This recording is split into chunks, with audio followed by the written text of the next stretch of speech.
India में 15% बच्चे कम wait से पैदा होते हैं और उसके कारण बहुत सी बीमारियां हो सकती है और वो आपके बच्चे के लिए भी बहुत बुरा है। जब बच्चा पैदा होता है तब उसका वजन 2500 ग्राम से 4000 ग्राम तक होना चाहिए और पैदा होते वक्त बच्चे का वजन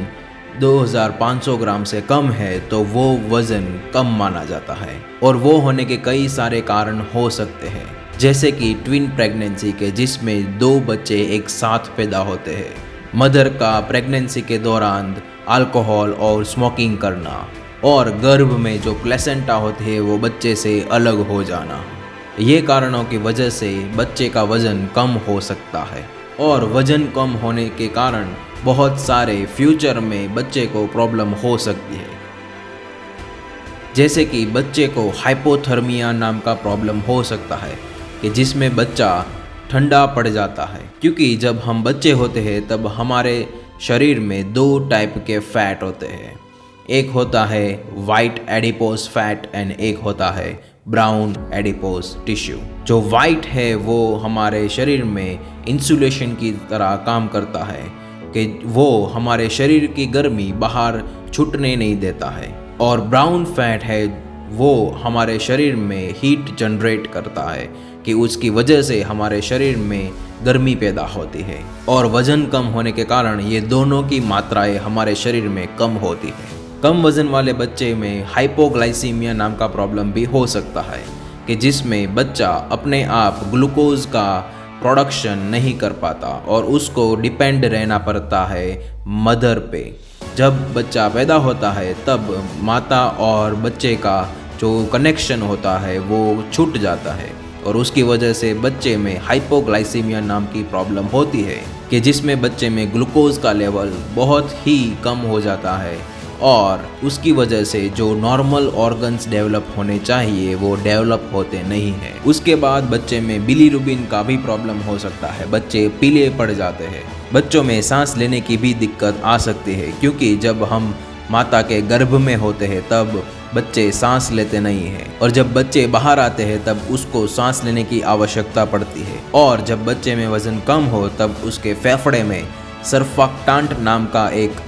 फ्लूइड होता है, वो फ्लूइड उस बच्चे में नहीं होता या तो फिर कम मात्रा में होता है। उसकी वजह से बच्चे में जो फेफड़े हैं वो पूरी तरह से इन्फ्लेट नहीं हो पाते, पूरी तरह से सांस नहीं ले पाते, इसलिए बच्चों में सांस लेने की भी दिक्कत आ सकती है और उनको वेंटिलेटर सपोर्ट में भी रखा जाता है। और एक समस्या है कि जब बच्चा सांस नहीं लेता तब उसके फेफड़े में जो पानी भरा हुआ होता है वो निकलता नहीं है और वो जो पानी है वो न्यूमोनिया जैसी गंभीर बीमारियां भी कर सकता है। जब बच्चे में वज़न कम होता है तब उसका इम्यून फंक्शन भी कम हो जाता है और उसकी वजह से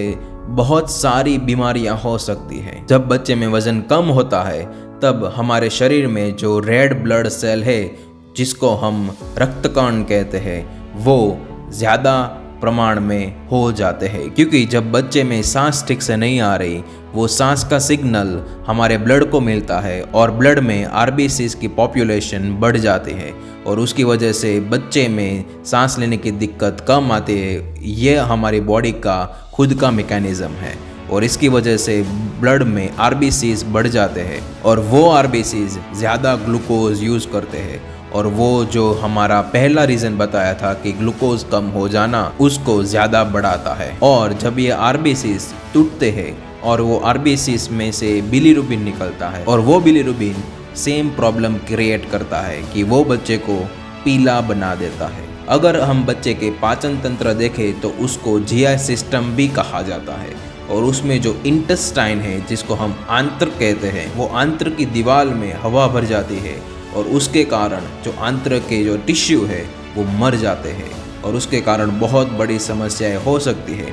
बच्चे को इमरजेंसी ऑपरेशन थिएटर में भी ले जाना पड़ सकता है। अगर दिमाग की बात करें तो दिमाग में हैमरेज की भी संभावना बढ़ जाती है। दिमाग में एक वेंट्रिकल नाम का एक छोटा सा स्पेस होता है और उसके सराउंडिंग में छोटी छोटी जो ब्लड ले जाती है वो नाड़ियाँ होती है। अगर वो नाड़ी फूट गई उसकी वजह से भी हेमरेज हो सकता है। बच्चों में SIDS जिसको हम सडन इन्फेंट डेथ सिंड्रोम जिसको हम हिंदी में बोले कि बच्चे का अचानक मर जाना की भी समस्या हो सकती है। और ये समस्या यूएस में सबसे कॉमन समस्या है। अगर बच्चे का वज़न कम हो तो भविष्य में जाके बच्चे को सोचने में प्रॉब्लम, बिहेवियर में प्रॉब्लम, इमोशनल स्किल्स में प्रॉब्लम, ऐसी मानसिक बीमारियां भी हो सकती है। अगर आप अपने बच्चे को ये सब से दूर रखना चाहते हैं तो प्रेगनेंसी में अल्कोहल का सेवन ना करें, स्मोकिंग ना करें और अपने खाने पीने में बहुत ही ध्यान दें। कोई भी दवाई लेने से पहले अपने डॉक्टर को कंसल्ट करें। और अगर ये वीडियो से आपको कुछ सीखने को मिला है तो लाइक बटन पे लाइक ज़रूर दबा दीजिए और सब्सक्राइब कीजिए।